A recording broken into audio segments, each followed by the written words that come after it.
ہاں ادب، علماء کرام کا ادب.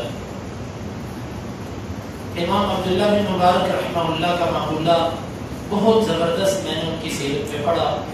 وہ فرمایا کرتے تھے من استخف بالامراء ذهبت دنیاہ، جو وقت کے حکمرانوں کا مذاق اڑاتا ہے، ان کو ہلکا سمجھتا ہے، ان سے ٹکر لیتا ہے، اس بندے کی دنیا خراب ہو جاتی ہے. یہ بات ٹھیک ہے کہ حکمران سے جو ٹکرائے گا ظاہر بات ہے اپنا دنیا میں نقصان کر لے گا. ومن استخف بالعلماء ذهبت آخرته، اور جو علماء کا استخفاف، ان کا مذاق کرتا ہے، اس کی آخرت خراب ہو جائے گی. ومن استخف بالاخوان ذهبت مروءته، اور جو بھائیوں کے ساتھ مذاق زیادہ کرتا ہے، اپنے ساتھیوں کو حقیر سمجھتا ہے، استخفاف زیادہ کرتا ہے، اس کا وقار، اس کی مروت، اس کا اخلاق ختم ہو جاتا ہے. اب دو باتیں تو سمجھ آ گئی. علماء والی بات کیا ہے؟ علماء کے ساتھ مذاق کرے تو آخرت خراب ہو گئی. اس کی جو اہل علم نے توجیہ بیان کی ہے نا، وہ یہی ہے کہ در حقیقت علماء کے ساتھ مذاق، ان کا استخفاف، یہ انسان کو دین سے دور کرتا ہے. کبھی ایسے نہیں دیکھا گیا کہ دین کے ساتھ محبت کرنے والا بندہ، اللہ سے ڈرنے والا بندہ، علم سے محبت کرنے والا بندہ، وہ کبھی علماء کے خلاف بولے. کیا علماء بندے بشر نہیں ہوتے؟ ان میں کوتاہیاں ہوتی ہیں، ان میں خامیاں ہوتی ہیں، لیکن جس بندے کے اندر دین کی محبت ہوتی ہے، علم کی محبت ہوتی ہے، وہ کبھی بھی علماء کے خلاف نہیں بولتا. نبی صلی اللہ علیہ وسلم نے صحابہ کے بارے میں ایک جملہ بولا تھا. آپ نے فرمایا تھا من احبهم فبحبی احبهم ومن ابغضهم فببغضی ابغضهم، جس نے ان سے محبت کی در حقیقت اس کو میرے سے محبت ہے، اس لیے اس نے ان سے محبت کی. ومن ابغضهم فببغضی ابغضهم، اور جس نے میرے سے بغض رکھا، ان سے بغض رکھا، در حقیقت اس کو میرے سے بغض ہے، اس کی وجہ سے وہ ان سے بغض رکھتا ہے. بھائیو بات یہ ہے، جب ایک آدمی دین کا ایک آدمی مذاق اڑاتا ہے نا، تو آدمی دین کے چہرے پہ پہلے تو داڑھی ہے، وہ تو داڑھی سے کہے گا کہ میں مولوی جیسے نہیں بننا چاہتا، مولوی ایسے ہوتے ہیں، یہ ایسے ہوتے ہیں. داڑھی کا نظریہ اس کے بارے میں ذہن سے ختم، اور سخت قسم کی رائے قائم ہوگی اس کے بارے میں. اور اسی طرح پھر نماز، پھر عقیدہ توحید، پھر واضح نصیحت. جب آپ علماء کے خلاف یہ باتیں کریں گے، آپ ان کا واضح نصیحت سنیں گے، آپ جلدی سے نکلیں گے کہ اس کی بات میرے کان میں نہ پڑے. کیوں؟ اس کی وجہ کہ آپ کو لوگ اچھے نہیں لگتے. جب ان کی باتیں آپ نہیں سنیں گے، ان کی بات دل میں نہیں اترے گی، عمل کیسے کریں گے؟ انسان عمل کیسے کرے گا؟ یہ بات حقیقت ہے کہ جب بندہ کسی کی شخصیت سے نفرت کرتا ہے، اس کی عادات سے، اس کی باتوں سے، خود بخود اس کو نفرت ہو جاتی ہے. علماء کرام کے خلاف لطیفے، علماء کرام کے خلاف باتیں، یہ بہت بڑی غیر مسلموں کی سازش ہے کہ جس کے اندر کچھ سادہ مسلمان بھی ملوث ہیں. کہ علماء کے خلاف لطیفے بنانا، علماء کی باتوں کو ہائی لائٹ کرنا، ان کی غلطیوں کو اچھالنا. کیا دنیا کے اندر دوسرے طبقات میں جو لوگ پائے جاتے ہیں ان میں غلطیاں نہیں ہیں، ان میں کوتاہیاں نہیں ہیں، لیکن اس کے باوجود علماء کی حوصلہ انہیں کو پکڑ کے رگیدنا، یہ انسان کے اپنی مروت، اخلاق اور آخرت کو بگاڑ دینے والی بات ہے. ایسے بہت سارے واقعات ہیں سلف صالحین کے، بلکہ حدیث کے لفظ یہ ہے کہ من المرء مع من احب، بندہ جس سے محبت کرے گا وہ اسی کے ساتھ ہوگا. جس کی علماء سے محبت، وہ قیامت کے دن انہی کے ساتھ ہوگا. اور علماء کن کے ساتھ ہوں گے؟ علماء کرام، العلماء ورثۃ الانبیاء، علماء انبیاء کے وارث ہیں. علماء انشاءاللہ العزیز علماء حق انبیاء کے ساتھ ہوں گے، اور جو علماء سے محبت کرتا ہے یہ علماء کے ساتھ ہوگا. گویا کہ نبی صلی اللہ علیہ وسلم کے ساتھ ایک رابطہ جڑ گیا ہے، اور آپ نے ان علماء کو اپنا وارث کہا ہے. کسی کے وارث سے محبت کرنا، کسی کے نائب سے محبت کرنا، در حقیقت یہ اسی سے محبت ہوتی ہے جو نبی صلی اللہ علیہ وسلم کی جانب سے مقرر کیے ہوئے نائبین سے محبت کرتا ہے. اس نے در حقیقت اللہ کے رسول صلی اللہ علیہ وسلم سے محبت کی، آپ صلی اللہ علیہ وسلم کی احادیث سے محبت کی، علم سے محبت کی. اس لیے علماء کرام کے ساتھ محبت انسان کو ان کے خلاف باتیں کرنے سے، غیبت کرنے سے، اسی لیے اہل علم لکھتے ہیں کہ ان لحوم العلماء مسمومۃ، علماء کا خون، علماء کا جو گوشت ہے یہ زہر آلود ہے۔ انسان جب زہر آلود گوشت کھاتا ہے تو بچتا نہیں۔ ان کے خلاف باتیں جب بندہ کرنی شروع کرتا ہے اس بندے کو پتہ بھی نہیں چلتا کہ وہ کیسے کیسے دین سے دور ہوتا ہے۔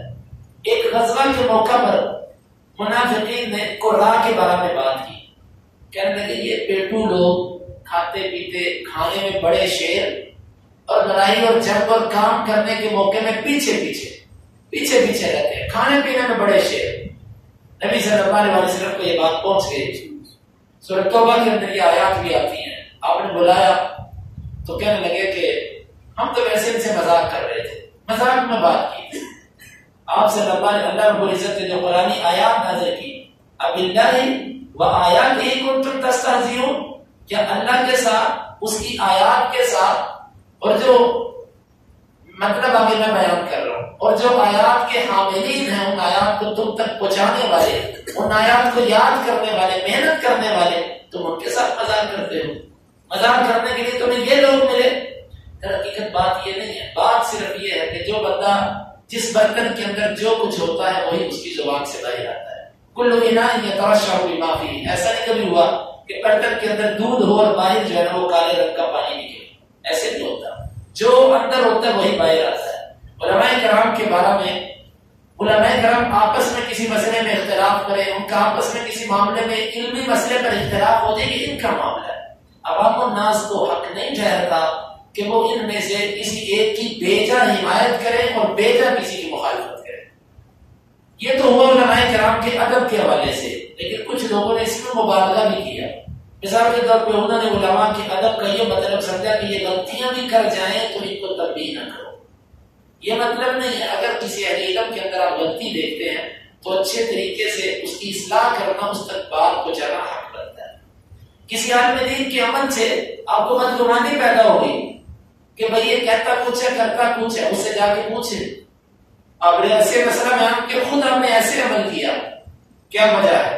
مجھے آپ کے ذہن، میرے ذہن میں آپ کے بارے میں یہ بدگمانی ہے، اس کو مجھے جواب دیں تاکہ میرا ذہن آپ کے بارے میں صاف ہو جائے۔ اور اسی طرح کچھ لوگوں نے علماء کرام کا ادب اور احترام یہ سمجھا، یقین مانیں کہ بعض لوگ ایسے ہیں کہ وہ اپنے علماء کو انہوں نے چومتے ہیں، چاٹتے ہیں، ان کو وہ قطعاً نہیں پوچھتے کہ آپ کیا بیان کر رہے ہو، کہاں سے بیان کر رہے ہو، کیوں بیان کر رہے ہو، جیسے وہ بیان کر لیں ویسے ہی مان لیں۔ گویا کہ زبان سے تو وہ نہیں کہتے، لیکن عملاً یوں ہے کہ انہوں نے اپنے علماء کو نبوت کا درجہ دیا۔ زبان سے نہیں وہ کہتے، نہ ان کے دلوں میں یہ عقیدہ ہے، لیکن عملاً وہ ایسا کرتے ہیں کہ جو مولوی صاحب نے کہہ دیا بس ٹھیک ہے۔ مولوی صاحب کے خلاف بات، انہوں نے کوئی مسئلہ بیان کیا، اس مسئلے کے خلاف کوئی مسئلہ سننا بھی برداشت نہیں، اس کے خلاف کوئی کہہ دے حدیث آتی ہے، نہیں ہمارے مولوی صاحب کو زیادہ پتہ ہے۔